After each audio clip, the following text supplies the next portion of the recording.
À tout seigneur, tout honneur, nous sommes à présent avec Yvon Roduit Desfaye. On dit Desfaye ou Desfayès? On dit Desfaye, mais pour rigoler, on peut parler de Desfayès, oui, parce que mon épouse est originaire d'Italie, du Val d'Aosta. Alors, vous avez comme principale caractéristique d'être vigneron suisse, sur Suisse, à tout seigneur, tout honneur. Parlez-nous un petit peu déjà ici à Genève, dans le cadre du salon du Club des professionnels du vin, des vignobles suisses qu'on ne connaît pas assez à mon avis. Je crois que c'est une bonne question en fait. On pourrait parler longuement des vignobles suisses parce qu'ils sont très peu connus. Ouais, oui, il n'y a pas que le fendant. Non, heureusement. Disons le Valais, c'est le plus important canton viticole. C'est un peu la vallée du Rhône supérieur, pour un clin d'œil à nos amis français. Donc le Valais s'étire sur un vignoble d'environ 5200 hectares. C'est le plus important, suivi du canton de Vaud avec 3200 hectares. Ensuite, des cantons comme Genève, là où nous sommes, Neuchâtel, compte environ 1000 hectares, tout comme le Tessin un peu plus au sud. Mais le Valais, c'est vraiment la terre C'est la terre promise du vin. Presque la terre promise. Nous, on l'appelle chez nous à Fuy parce qu'on est très ensoleillé et très chaud. La Californie de la Suisse, vous vous rendez compte, hein? Thank you for coming. Yvon, c'est le consul général de Suisse en poste à Lyon, Michel Feitas, qui m'a dit, tu sais, on a des vins excellents, mais on en a très peu et on les garde pour nous. Ah, les bons, on garde un peu pour nous. C'est bon, non, on veut bien les exporter, mais on trouve peu de commerçants qui seraient susceptibles de les dynamiser en fait, sur un marché international ou français. Quoique, sur le bord du lac de Genève, on a des amis restaurateurs qui le font avec bonheur et avec succès.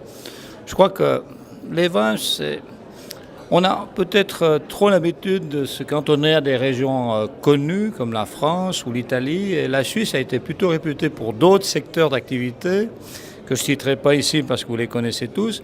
Et puis le vin, c'est venu un petit peu après, hein.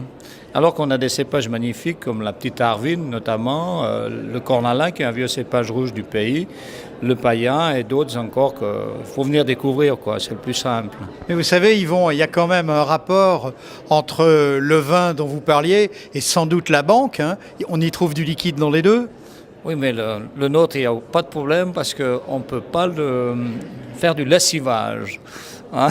On peut en boire et on a toujours de bonne humeur et oui, ça nous fait du bien. Au-delà de ce clin d'œil, si vous aviez une définition à donner de ce vignoble suisse, comment feriez-vous et quelles seraient les phrases qui le caractériseraient? Ouais, c'est un vignoble petit. Donc, dans toutes les choses qui sont petites, c'est souvent très très bonnes. Donc, on a un vignoble. Puis, bon, pour le définir, c'est éclaté comme le sont les cantons suisses, hein. Chaque canton a un petit morceau de vigne. Mais 26 cantons, je crois. 26 cantons, 26 vignobles. Et chaque canton a son caractère, quoi. Sa spécificité. Vignoble éclaté, voilà. Alors, au-delà de tout ça, Yvon Roduit Desfaye, vous êtes également vigneron sur Suisse. Et à quel endroit parmi les 26 cantons? Alors, on est en Valais, plus précisément à Martigny, tout près de Martigny, en fait, sur la rive droite du Rhône. C'est le premier vignoble en terrasse, je dirais, quand on rentre dans le Valais. Rentrer dans le Valais, ça veut dire vraiment arriver au cœur de cette vallée des Alpes qui est magnifique, qui est entourée de 4000.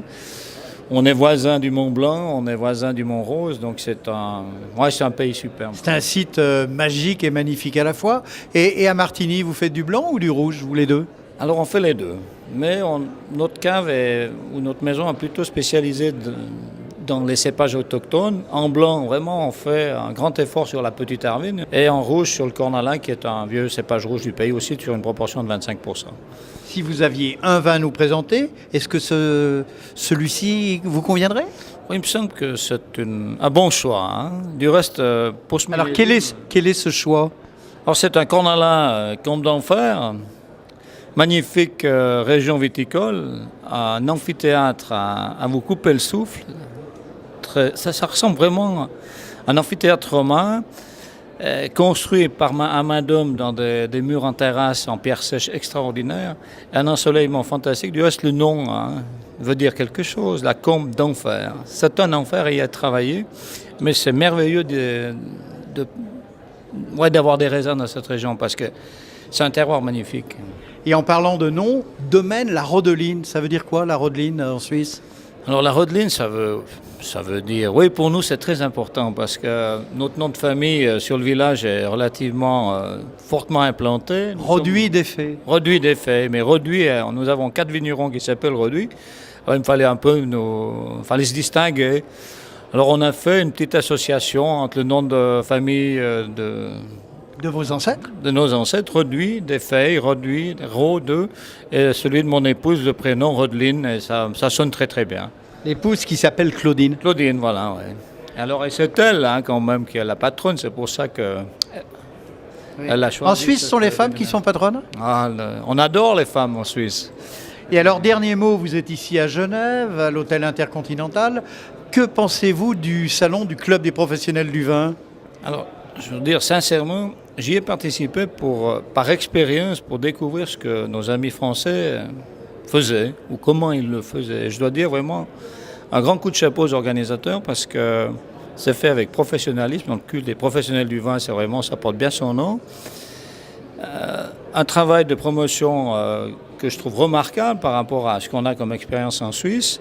Il est dommage que peut-être cette période pourrait être plus fréquentée, mais tout a été fait de manière parfaite. Et c'est dommage que le public n'ait pas suivi en grand nombre. Voilà la remarque que j'ai à faire.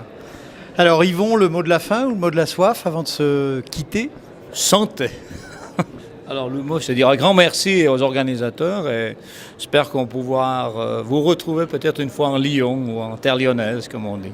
Yvon Sajou, merci beaucoup. Voilà. Merci ici cet après-midi à Genève sur Suisse pour des grands moments de plaisir, de dégustation.